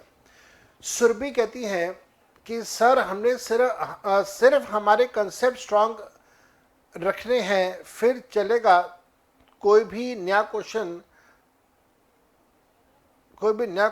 क्यों ना हो जाए, आराम से हो जाएंगे अगर सारे कंसेप्ट आते होंगे तो। ठीक कह रहे हैं बेटा आप, 100% आप ठीक कह रहे हैं। अच्छा यहाँ पे देखिएगा, डेट ऑफ एग्रीमेंट और डेट ऑफ रजिस्ट्रेशन दोनों अलग अलग है। जब दोनों अलग अलग होते हैं तो आप अकाउंट पे चेक से पेमेंट अगर आप कर रहे हैं तो आप डेट ऑफ एग्रीमेंट वाला डेट ऑफ एग्रीमेंट वाला स्टैम्प ड्यूटी वैल्यू चेक करते हैं। ठीक हो गया, मेरे ख्याल से आपको इसमें इशू नहीं होना चाहिए। आप लोगों ने जो कहा था वो बिल्कुल आपने ठीक कहा था। उसके बाद इसने कैपिटल गेंस कैलकुलेट कर लिया है, इंडेक्सेशन करने के बाद आपका कैपिटल गेंस आ गया। वो जो कैपिटल गेंस का अमाउंट है उसका 54 में एग्जामिशन मिल गया, और फिर बाकी की चीज़ें आपके पास यहाँ पे इस प्रकार से आ जाती हैं। तो आई डोंट थिंक कि आपको इसमें कोई ज़्यादा दिक्कत या चैलेंज आएगा, आप आराम से इसको मैनेज कर जाएंगे। नेक्स्ट क्वेश्चन पे आइए, जो कि बी पार्ट दिया हुआ है क्वेश्चन का। एग्जामिनर कहता है कि Raju has furnished the following particulars for the year 21-22 in respect of the industrial undertaking established by under SEZ in March 2016. It began manufacturing in April 2016. Total sales आपको दिया हुआ है, export sales proceeds received in India दिया हुआ है, domestic sales है, profit है। तो आप आराम से इसको भी कर सकते हैं। 4 लाख डिवाइडेड बाय 80 प्लस 90 कितना होगा, 170। 4 lakh divide by 170 multiply by 90, आपके पास जो भी फिगर आएगा वो आ जाएगा। वो ये कहता है कि फ्रेट एंड इंश्योरेंस 10 लाख रुपए का इंक्लूड किया हुआ है, तो ठीक है 10 लाख रुपए लेस कर दीजिएगा। दोनों में से 10-10 लाख रुपए लेस हो जाएगा, तो यहाँ पे आ जाएगा 160, यहाँ पे आ जाएगा 80। Compute the amount of deduction which is available to Raju for the current assessment year. ठीक है, एक्सपेंसेस भी तो लेस होंगे ना, प्राची ने कहा। कर दिए बेटा, मैंने वो लेस कर दिए एक्सपेंसेस। इनका आंसर देख लीजिए इन्होंने क्या किया है। इनका आंसर वही आ रहा है जो हमने किया, 4 डिवाइडेड बाय 160 मल्टीप्लाई बाय 80, हमारा आंसर भी वही आ रहा है। और इन्होंने उसके बाद उसकी वर्किंग दिखा दी है कि आपको एक्सपेंसेस को लेस करना है। ठीक है जी, प्राची जी जो आपने कहा वही मैंने किया, जो मैंने किया वही सी इंस्टीट्यूट ने किया हुआ है। अच्छा प्राची एक बात बताओ, क्या अभी तक कुछ भी ऐसा आया आरटीपी, एमटीपी 1, एमटीपी 2, कोई भी एक पॉइंट ऐसा आया जो मैंने क्लास में आपको नहीं लिखवाया हुआ? सोच के बताना, एनी वन पॉइंट। एक एक चीज क्लास में लिखवाई हुई है आपको, एक एक चीज। बहुत मेहनत करी है मैंने, बहुत मेहनत करी है आपके साथ, आपने भी उतना ही साथ दिया है मेरा।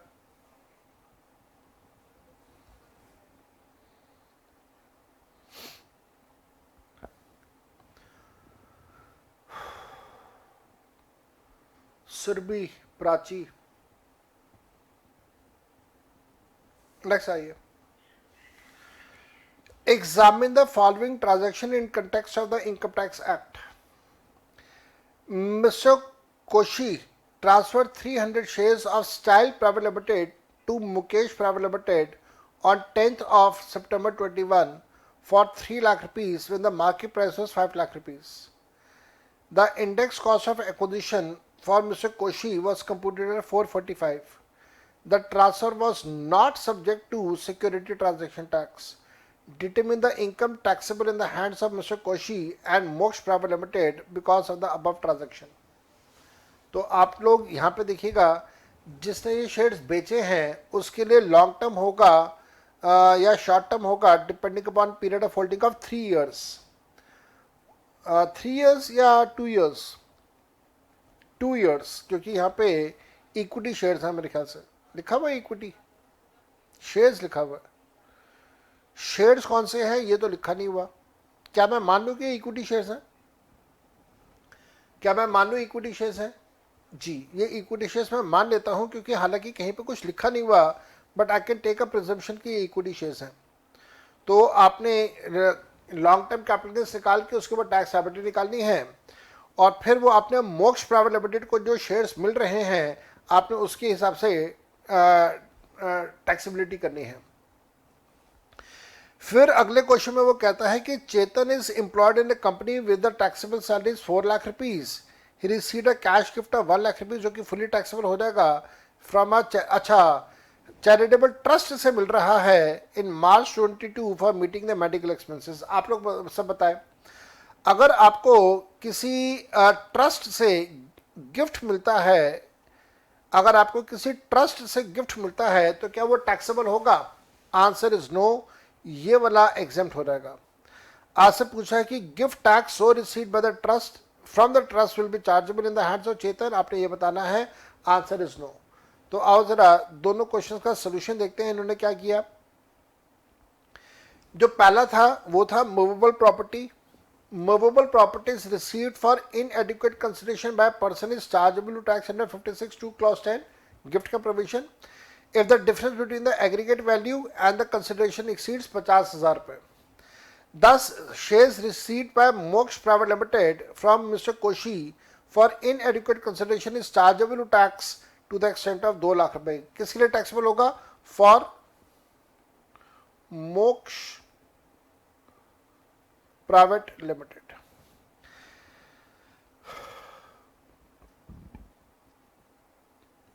Since under section 50CA the consideration is less than the market value of the quoted shares, the fair market value of the shares of the company would be deemed to be the full consideration and it will be presumed that the SAL Private Limited shares are unquoted.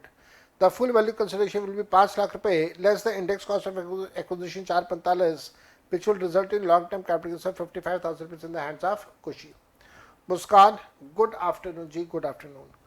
And then charitable trust से जो आपको पैसा मिल रहा है वो taxable नहीं होगा, चेतन के लिए टैक्सेबल नहीं होगा, जो ट्रस्ट से उसको पैसा मिल रहा है।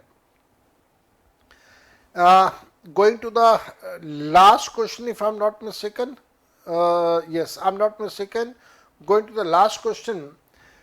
लास्ट क्वेश्चन में एग्जामिनर कहता है compute the total income of mister Mehar for the current assessment year from the following information which has been furnished। आपको सैलरी का डाटा दे रहा है, कंप्यूटेड है। कंप्यूटेड का मतलब है कि स्टैंडर्ड डिडक्शन ऑलरेडी लेस हो चुका है। Loss of self occupied house property है, इसको हम लोग सैलरी के साथ सेटअप कर देंगे। Loss of lettered house property है, ये भी सैलरी के साथ सेटअप हो सकता है, कोई दिक्कत नहीं है, लेकिन हाँ मैक्सिमम लॉस तो 2 लाख का ही सेटअप होगा, उससे ज़्यादा तो लॉस, 2 लाख से ज़्यादा का लॉस तो सेटअप हो ही नहीं सकता। लॉस फ्रॉम स्पेकुलेशन बिजनेस दिया हुआ है आपको 90,000 का, प्रॉफिट दिया हुआ है आपको 80,000 का, इन दोनों को सेटअप कर देना, इन तीनों को भी सेटअप कर देना subject to maximum of 2 lakh रुपए।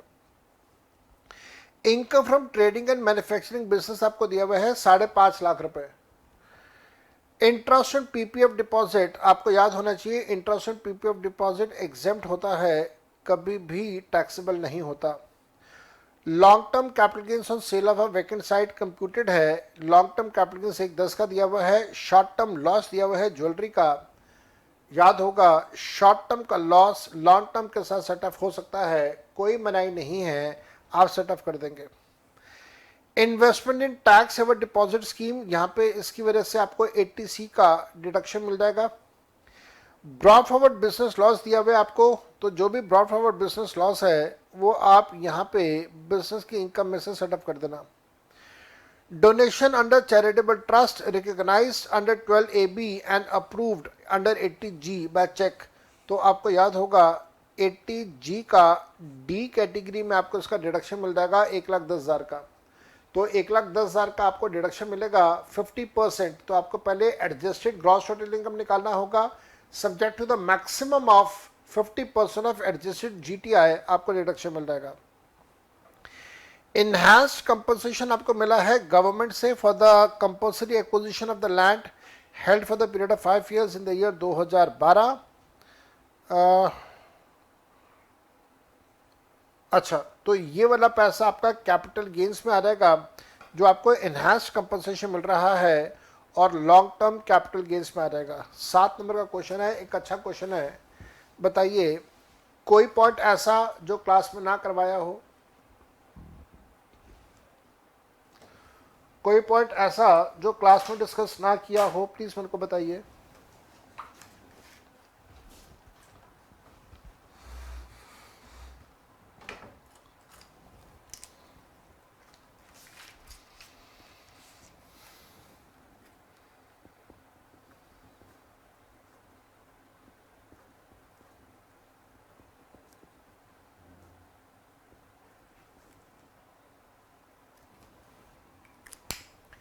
डन। नेक्स्ट आ जाओ जी। यहाँ पे देख लेते हैं इन्होंने सोल्यूशन में क्या किया हुआ है। सोल्यूशन में इन्होंने क्या क्या किया हुआ है भाई। सैलरी आ गया हमारे पास, बिजनेस एंड प्रोफेशन में स्पेकुलेशन का है दिया हुआ है, और ट्रेडिंग का दिया हुआ है। प्रॉफिट और लॉस आपने सेटअप करके जीरो दिखा दिया। हाउस प्रॉपर्टी कहाँ गया भाई, हाउस प्रॉपर्टी क्यों नहीं दिखा रहा, कब आ रहा हाउस प्रॉपर्टी क्यों नहीं दिखा रहा। सैलरी कितना था 470, तो हाउस प्रॉपर्टी का लॉस क्यों नहीं दिखाया। सैलरी के बाद सीधा बिजनेस पे आ गया, हाउस प्रॉपर्टी कहाँ गया, नीचे होगा कहीं पे। कैपिटल गेन्स पे इनहांस कंपनसेशन आ गया, बाकी का आपके पास लॉस आ गया। हाँ यहाँ पे दिया हुआ है इसने, loss of house property can be set up to the extent of 2 lakh रुपए। Since long term capital gain would be chargeable to tax of 20%, it would be beneficial to set off the loss against long term balance loss of 80,000 will be carry forwarded. तो यहाँ पे ये house property का loss capital gain के साथ setup कर रहा है। शेखर महादेवन कहते हैं सर ये कंपनसेशन वाला सेक्शन 57 में डिडक्शन इंटरेस्ट में था। महादेवन शेखर आप ठीक कह रहे हैं, लेकिन यहाँ पे इंटरेस्ट नहीं है ना, यहाँ तो कंपनसेशन मिल रहा है। आपकी बात ठीक होती अगर यहाँ पे इंटरेस्ट लिखा होता। आप पूरा क्वेश्चन पढ़िए, कहीं पे भी इंटरेस्ट वर्ड नहीं लिखा हुआ।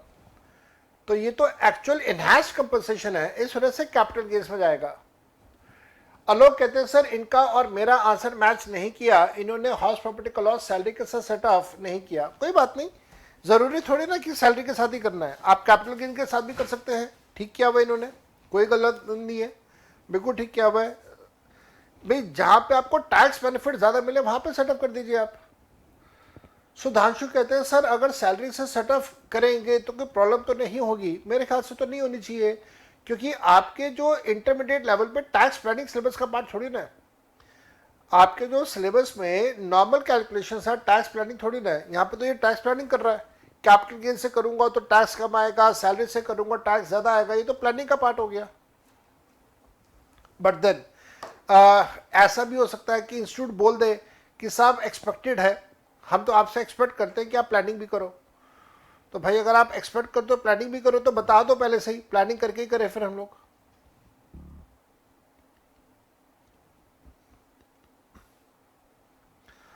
मुस्कान आप क्लास में हैं क्या, मुस्कान आप क्लास में हैं क्या, मुस्कान भारद्वाज इस समय आप सेशन में हैं क्या, आपने कोई क्वेश्चन भेजा है। चलो let us move ahead, let us move ahead. उसके बाद एग्जामिनर कहता है यहां पे, आलोक कहते हैं सैलरी से क्या तो डिफरेंट आ रहा है। कोई बात नहीं बेटा, आने दो ना, how does it matter. Next आ जाओ। Raja gifted a sum of 8 lakh to his brother's minor son. भाई के माइनर बच्चे को, भाई के माइनर बच्चे को उसने 8 लाख रुपए दिया। On the same day his brother gifted debentures worth 10 lakh रुपए टू मिसेस राजा। याद आ गया क्रॉस ट्रांसफर। आलोक ने कहा सर ये बिल्कुल समझ में नहीं आया। क्या नहीं समझ आया बेटा इसमें, मैं रुक गया भाई, मैं रुक गया, पूछो क्या नहीं समझ आया। रुक गया आलोक, मैं रुक गया यहां पे। देखो सीधी सीधी बात करता हूं आलोक, टैक्स प्लानिंग आपके सिलेबस का पार्ट नहीं है। तो आपका जो हाउस प्रॉपर्टी का लॉस है आप सैलरी के साथ सेटअप करो, टोटल इनकम निकाल के टैक्स निकाल दो, गलत नहीं होगा आपका।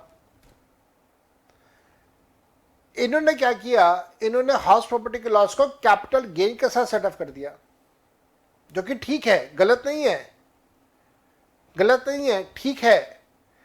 जब आप कैपिटल गेन के साथ सेटअप करोगे तो कैपिटल गेन का अमाउंट कम हो जाएगा। जब कैपिटल गेन का अमाउंट कम होगा तो टैक्स लिएबिलिटी कम होगा।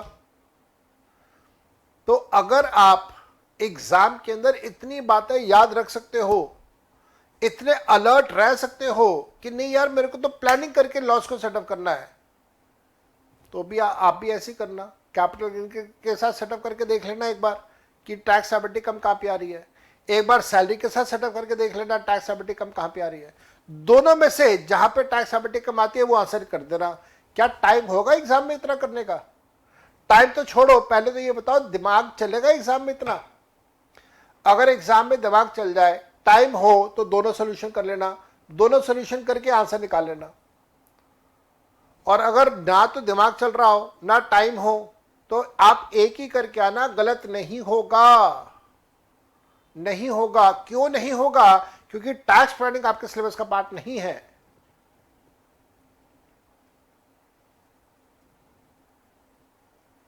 आलोक कहते हैं सर मैं बाकी नोट लिख देंगे, बस ठीक है, फिर क्या टेंशन है, नोट लिख दो, फिर क्या टेंशन है, फिर तो कोई टेंशन ही नहीं है। अभिषेक बंसल कहते हैं वैसे भी सर अगर टैक्स एबिलिटी पूछता तो फर्क पड़ता, यहां तो सिर्फ टोटल इनकम पूछ रहा है। ठीक बात है, तो फिर हमें इतना इशू क्रिएट ही नहीं करना चाहिए इस बात का। तो फिर यहाँ पे एक जो स्टूडेंट ये कह रहा था कि सर मैं तो ये हो गया, मैं तो ऐसे परेशान हो गया, मैं तो वैसे परेशान हो गया, तो फिर ऐसे वैसे वाली बात ही नहीं आनी चाहिए ना बेटा। अच्छा, अब ये वाला क्वेश्चन हम लोग कर रहे थे, राजा वाला क्वेश्चन तो वैसे ही आपका क्रॉस ट्रांसफर की कैटेगरी में आ गया। नेक्स्ट आ जाओ। अमाउंट ऑफ 50,000 रुपये was paid to Rakesh on 1 September towards the fees for professional services without doing TDS. Subsequently, another payment of 60,000 रुपये was due to Rakesh on 31 January 2022 on which TDS of 10% amounting to 11,000 रुपये was done on the entire amount. This tax of 11,000 रुपये was deposited only on 22 July 2022. Compute the interest which is payable. बताइए। यशवंत कहते हैं इसका interest एक बार आप निकालिए, बड़ा आसान है बेटा, कोई इश्यूज नहीं है इंटरेस्ट का। दो इंटरेस्ट के रेट लगेंगे आलोक इंटरेस्ट के दो रेट लगेंगे बेटा। TDS ना करने पे 1% और TDS देरी से जमा करवाने पे 1.5%। दो इंटरेस्ट आएंगे यहां पे। यशवंत मेरा ICA के हिसाब से मैच नहीं किया, लो हम लोग करते हैं, देखते हैं ICA ने क्या किया। ठीक किया हुआ है ICA ने, 1% for late payment and 1.5% for late deposit. Question class में करवाया हुआ है ये वाला आपको मैंने, भाई साहब क्वेश्चन क्लास में करवाया हुआ है, बताओ बेटा हाँ या ना।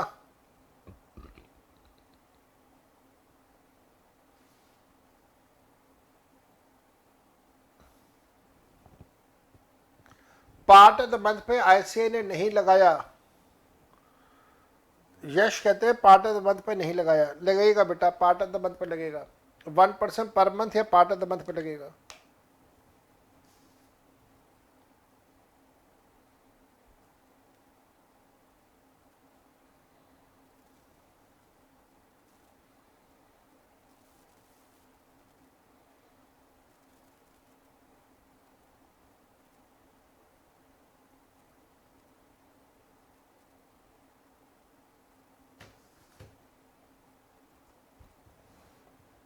डन। अब आ जाओ GST के क्वेश्चंस पे। अब आप आओ GST के क्वेश्चंस पे। देखिए GST के क्वेश्चन कैसे हैं, फटाफट इनको भी देखें, खत्म करते हैं क्लास को। GST के क्वेश्चन देखिएगा, एग्जामिनर क्या कहता है। एग्जामिनर कहता है पहला question, Shreyashant Private Limited is a registered supplier of goods and services in Kolkata, gives you the following data for the month of February. Intra-state purchase of taxable goods, purchase of goods destroyed due to fire before being put into the production, it is an intra-state transaction. आप लोग बताइए क्या इसके ऊपर आपको ITC मिलेगा या नहीं मिलेगा? अगर गुड्स आपके डिस्ट्रॉय हो जाए तो ITC मिलेगा? Answer is no ITC, not eligible for ITC. Services provided to foreign diplomatic mission which is located in India, it is an intra-state transaction. Services to foreign diplomatic mission taxable है, इसमें कोई exemption नहीं मिलता। Intra-state purchase of food items being served to the customer free of cost, it is an intra-state transaction. Goods transport services received from GTA, GST is payable at 5%, it is an interstate transaction. तो इस पे RCM लग जाएगा। Interstate services provided to Dhriv Limited in respect of business exhibitions held in Delhi, taxable है। Interstate security services provided to Torrent Higher Secondary School, which is an unregistered under GST for their annual day function organized in Katyani Auditorium outside the school campus. कोई फर्क नहीं पड़ता, exempt हो जाएगा। Higher secondary school को आप दे रहे हैं। Input to be received in 3 lots, out of which second lot was received during the year, तो आपको इसका ITC नहीं मिलेगा। No ITC, no ITC। Examiner कहता है कि company has the following balances of ITC at the beginning of the tax period, CGST, SGST, IGST. The rates of CGST, SGST are 9918, both inward outward are exclusive of taxes wherever applicable, all conditions are fulfilled. The turnover of Shridhar private limited is 2.5 crore in the previous financial year. Compute the minimum GST payable in cash by the company for the month of February. Make suitable assumptions as it is required. As it is required. यहाँ पे यशवंत और अभिषेक दो students ने कहा sir यहाँ पे लिखा हुआ है आउटसाइड द स्कूल कैंपस। चलो डिस्कस करेंगे, क्या ये रेलेवेंट इंफॉर्मेशन है? क्या हमने कभी ये कहा कि स्कूल के अंदर की सर्विसेज होनी चाहिए? डिस्कस करते हैं इसको, कोई बात नहीं। आओ जरा सोल्यूशन देखते हैं इन्होंने क्या किया है। सोल्यूशन देखते हैं इन्होंने क्या किया। यहाँ तो सिंपल कैलकुलेशन है पेमेंट की, तो मेरे ख्याल से पेमेंट की कैलकुलेशन है तो दिक्कत नहीं होनी चाहिए आपको यहाँ पे। लेकिन ये है हमारे पास पॉइंट। ना ना ना ना ना ना, एक मिनट रुको। हाँ ये है ना आउटपुट, ये आउटपुट सप्लाई का पॉइंट है। तो आउटपुट सप्लाई में जो पहला पॉइंट गुड्स का है उसमें तो कोई इशू ही नहीं है, वो तो ठीक चलेगा। फॉरेन डिप्लोमेटिक मिशन को सर्विसेज दी हैं वो भी टैक्सेबल है। ध्रुव लिमिटेड को एग्जीबिशन के लिए दिया है वो भी टैक्सेबल है। और आप देखिए यहाँ पे इन्होंने क्या किया हुआ है, inter state security higher secondary school for day function इन्होंने टैक्सेबल किया हुआ है। तो आपकी बात ठीक है कि इन्होंने इसे टैक्सेबल किया हुआ है, लेकिन नोट में क्या लिखा है जरा नोट पढ़ते हैं इनका। नोट में वो कहता है that security services provided to Torrent higher secondary school for annual day function organised outside the school campus will be taxable as only security services performed within the premises of the higher secondary school are exempt, within the school premises are exempt. तो ये एक point है ध्यान रखने वाला, ये point है ध्यान रखने वाला। मेरे ख्याल से हमने अपनी क्लासेस के अंदर इतना गहराई में इस पॉइंट को नहीं देखा कि विद इन प्रेमिसेस है तो क्या होगा, आउटसाइड प्रेमिसेस है तो क्या होगा। तो I make note of this कि नेक्स्ट टाइम मैं इस बात को और गहराई से करवाऊंगा।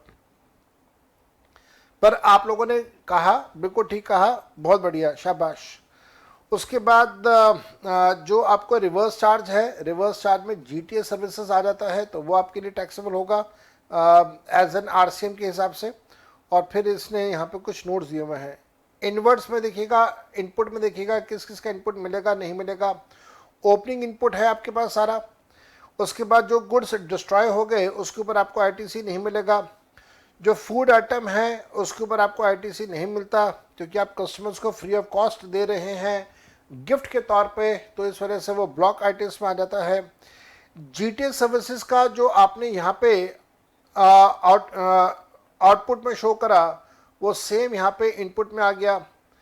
अब यहाँ पे फिर से गड़बड़ करता है ये सी इंस्टीट्यूट, कभी ये इनपुट अगले महीने दिखाता है, कभी ये इनपुट सेम महीने दिखाता है। तो ये खुद कंफ्यूज है सी इंस्टीट्यूट वाले, क्या करना है। बहुत सारे क्वेश्चन हमने किए जहाँ पे इनपुट अगले महीने में दिखाता है, यहाँ पे इनपुट सेम महीने में दिखा रहा है, तो ये भी अजीब सी कहानी है इनकी। जो 3 लॉट्स में इनपुट मिल रहा है उसमें से 2 लॉट मिले हैं और इस वजह से इसका आईटीसी नहीं मिलेगा। और फिर आप वो जीएसटी की कैलकुलेशन की पेमेंट की कैलकुलेशन आप आराम से कर सकते हैं। मेरे को नहीं लगता आपको इसमें कोई दिक्कत किसी तरीके की आनी चाहिए। बस एक पॉइंट था कि विद इन द प्रेमिसेस है या आउटसाइड प्रेमिसेस है, I will take care from next time. Next आ जाइए, यहाँ पे एग्जामिनर ने एक और क्वेश्चन दिया है। एग्जामिनर कहता है कि आप जीएसटी लायबिलिटी कैलकुलेट कर दें, 18% के मुताबिक जीएसटी लायबिलिटी कैलकुलेट कर दें। Fees which is charge by Swasthya yoga camp conducted by Chandra Prakash charitable trust registered under the income tax act, तो ये एग्जेम्प्ट हो जाएगा। Amount charge by business correspondent from wealthy banking company for the services provided to the rural branch of a bank, ये भी exempt हो जाएगा। Amount charge by cord blood bank for preservation of stem cells, ये भी exempt हो जाएगा। Amount charge for services provided by the selector to the recognised sports body, selector की services taxable हो जाएंगी, सिलेक्टर की सर्विसेज टैक्सेबल हो जाएंगी। इन्होंने क्या किया हुआ है, ठीक है, सब कुछ एग्जाम करने के बाद सिलेक्टर वाला टैक्सेबल किया हुआ है, बिल्कुल ठीक है, कोई इश्यूज नहीं है हमारे को। नेक्स्ट आ जाए, अगले क्वेश्चन में एग्जामिनर कहता है examine given cases and determine the person who is liable to pay tax in each of the following cases. Dharam Shastri is an independent director of Universe Private Limited and has received the sitting fees amounting to 1 lakh रुपए from Universe Private Limited for attending BOD meetings, तो RCM लग जाएगा यहाँ पे। Director को अगर आप पैसा देते हैं तो RCM की प्रोविजन है। अभिषेक पंसारी, आप बिल्कुल ठीक कह रहे हैं। Chandan Associates provided sponsorship services to Virat cricket academy, यहाँ पे भी आरसीएम के प्रोविजन है। Legal fees is received by Gaba and advocate from messrs Naveen consultant having a turnover of 50 lakh rupees in the preceding financial year, turnover of 50 lakh rupees during the preceding financial year. Naveen consultant है, services दे रहा है, तो turnover 20 lakh से ज़्यादा है पिछले साल का, इसलिए टैक्सेबल हो जाएगा यहाँ पे, लेकिन आरसीएम के प्रोविजन यहाँ पे भी लग जाएंगे। तो आप देखिए आरसीएम एग्जामिनर की नज़रों में कितना इंपॉर्टेंट है, जहाँ पे बार बार वो आरसीएम की बात कर रहा है। तो यहाँ पे देखिएगा पॉइंट नंबर 1, डायरेक्टर के केस में उसने कहा GST by the receiver. Then जो स्पॉन्सरशिप सर्विसेज थी उसके बारे में भी इसने कहा आरसीएम, यहाँ पे भी इसने कहा, और फिर जो लीगल एडवाइज़र की सर्विसेज हैं वहाँ पे भी ये कह रहा है आरसीएम। तो सारे तीनों केसेस में आरसीएम के प्रोविजन अप्लाई कर रहा है एग्जामिनर। फिर क्वेश्चन नंबर 3 पे जाता है, एग्जामिनर हमसे कहता है Madhav oils is an oil supplier supplied machine oil and high speed diesel in the month of April as per the details which are given below. Supply of machine oil in Delhi 15 lakh, supply of diesel 10 lakh, supply of machine oil made in Punjab by Madhav Oils from its branch located in Punjab 10 lakh excluding GST. Determine whether Madhav is liable for registration. आप लोग बताइए, क्या सबको मिला के check करना है, taxable और एग्जेंट को मिला के चेक करना है, या सिर्फ टैक्सेबल को चेक करना है? यहाँ पे यशवंत ने कहा सर सेक्शन 22 की लिमिट लगा दीजिए। यशवंत आप बिल्कुल ठीक कह रहे हैं, सबको मिला के चेक करना है। यशवंत ने कहा एग्रीगेट टर्नओवर की डेफिनेशन चेक करते हैं सेक्शन 2 सबसेक्शन 6 में। आप ठीक कह रहे हैं, इन्होंने भी ऐसा ही किया होगा। देखो जैसा आपने कहा सेक्शन 22 का इन्होंने भी किया। सबको मिला दें एग्रीगेट टर्नओवर हमारे पास आ जाता है, और एग्रीगेट टर्नओवर हमारे पास आ गया 35 लाख का, जिसके ऊपर आपने 20 लाख से ज़्यादा है। अगर आप 20 लाख कर रहे हैं, 40 लाख है अगर गुड्स का केस है तो वो आप देख लीजिएगा। अब क्योंकि यहाँ पे ये दिल्ली स्टेट है मेरे ख्याल से और गुड्स की बात कर रहा है, तो दिल्ली में गुड्स के केस में 40 लाख की लिमिट लगती है। इसका 40 से कम है तो इसको अपना रजिस्ट्रेशन करवाने की ज़रूरत नहीं है। ठीक होगी बात, कोई चैलेंज कोई इश्यूज इसके अंदर बिल्कुल भी नहीं होने चाहिए। लास्ट क्वेश्चन जो हमारे पास आ रहे हैं वो ये है कि राजुल नाम का एक व्यक्ति है जो कि रजिस्टर्ड सॉफ्टवेयर कंसल्टेंट है। On account of her ill health, she could not provide any services during the month of October. अक्टूबर के महीने में कोई सर्विसेज नहीं है. However, she had to incur all expenses relating to her office. She paid 75,000 rupees to various vendors. The total input involved in the goods and services procured by her is 13,500. Output नहीं है लेकिन input है 13,500 रुपये का. Out of the total bills which were paid by her, one bill of 15,000 रुपये relates to the security services availed for the security of her office. The tax on which is payable by RCM involving 27,000 रुपये. Rajul is of the opinion that for the month of October, no GST is payable from the electronic cash ledger, but as she has sufficient balance in ITC for payment of GST under RCM on security services. Do you think Rajul is right? Explain with reason. आप लोग बताइए, RCM का जो tax है, क्या वो RCM का tax आप आईटीसी से यूज कर सकते हैं या नहीं कर सकते? आरसीएम का टैक्स आप आईटीसी से यूज कर सकते हैं? Answer is no. यशवंत, आपने बिल्कुल ठीक कहा. शेखर, आरसीएम का कैश हमेशा कैश में देना पड़ता है. आपने बिल्कुल ठीक कहा. और इसी वजह से अगर आप ध्यान से देखें तो राजुल को 2700 रुपये का पैसा कैश लेजर के थ्रू देना होगा और आईटीसी से यूज नहीं कर पाएगी वो. बिल्कुल आप ठीक कह रहे हो बेटा, शाबाश. और अगेन आप देखिएगा, ये वाला कंसेप्ट हम लोगों ने क्लास में डिस्कस करा हुआ है और बड़े अच्छे से डिस्कस करा हुआ है. लास्ट के क्वेश्चंस हैं. एग्जामिनर कुछ लास्ट के क्वेश्चंस में कहता है, discuss ITC entitlement to the newly registered person under GST. Newly registered person को कैसे मिलेगा? अगर आप कॉम्पोजिशन स्कीम में हैं और नहीं, कॉम्पोजिशन स्कीम नहीं, सॉरी, अगर आप पहले एग्जेम्प्टेड गुड्स में थे, अब आप टैक्सेबल में आ रहे हो, तो जिस दिन आप टैक्सेबल में शिफ्ट कर रहे हो उससे एक दिन पहले जितने भी गुड्स आपके पास थे उन सब का आपको जीएसटी का आईटीसी मिल जाएगा. कैपिटल गुड्स का नहीं मिलेगा. कैपिटल गुड्स का नहीं मिलेगा. तो आपने वो लिख के आना है. यहाँ पे इन्होंने क्या लिखा है वो देख लेते हैं एक बार. हाँ वही है, वही लिखा हुआ है कि जो भी आपको स्टॉक इन ट्रेड है, इनपुट है फिनिश गुड्स के अंदर on one day immediately preceding the date of grant of registration, उसका आपको आईटीसी मिल जाएगा. आपको 30 डेज के अंदर उसकी इंफॉर्मेशन सरकार को देनी होगी. हालांकि रियल लाइफ में ये पॉसिबल नहीं हो पाता, बट स्टिल चलो कानून में लिखा हुआ है. And the last one, not the least, if a return has been filed, how can it be revised if some changes are required to be made? अगर जीएसटी रिटर्न आप सबमिट कर चुके हैं तो उसका रिवीजन तो अलाउड ही नहीं होता. आपने जो भी एडजस्टमेंट्स करनी है वो नेक्स्ट टाइम आप एडजस्टमेंट्स करते हैं या एनुअल रिटर्न के अंदर आप एडजस्टमेंट्स करते हैं. रिटर्न को एक बार सबमिट कर दिया तो उस रिटर्न का revisions are not allowed. Return को रिवाइज करना अलाउ नहीं किया जाता है. सारी की सारी चर्चा डिस्कशंस हम लोगों ने करी, बहुत अच्छे से करी.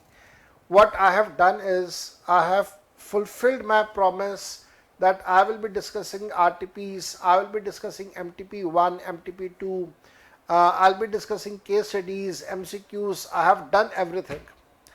I am left with nothing. मेरे पास अब कुछ भी नहीं बचा करवाने को. I have done everything. अब बस यही है कि मैं इन सारी चीज़ों को रिपीट करूं. बस वही बचा मेरे पास कि मैं उनको रिपीट करूं. जो आप में से नहीं कर पाए वो कर लें और रिपीट कर लें इसको. तो यही मेरे पास बचा. बाकी best of luck to all of you. You have done pretty well. Surabhi, मैंने कल आपको भी ये बात बोली थी, मैं आज सबको ये बात बोल रहा हूँ कि आप इस कॉन्फिडेंस से एग्ज़ाम में जाइएगा कि जितनी मेहनत आपने करी है इतनी मेहनत किसी ने नहीं करी है. अगर आपके पास ये कॉन्फिडेंस है, अगर आपके पास ये कॉन्फिडेंस है और आप इस कॉन्फिडेंस के साथ जा रहे हैं तो I tell you, you will succeed like anything. And this is true to very very large extent कि हम लोगों ने बहुत सारी मेहनत करी है. इतनी मेहनत जनरली आम तौर पे नहीं की जाती है. तो I take your leave. Thank you for giving me all the time and the support that could have been demanded or asked for. Thank you for the love and affection that you have shown to me. Best of luck to all of you for your future and for your examination as well. कभी भी कोई दिक्कत हो, personal, अपने काम से related, articleship से related, पढ़ाई से रिलेटेड, मेरे को कांटेक्ट कीजिएगा. Bye bye, enjoy yourself.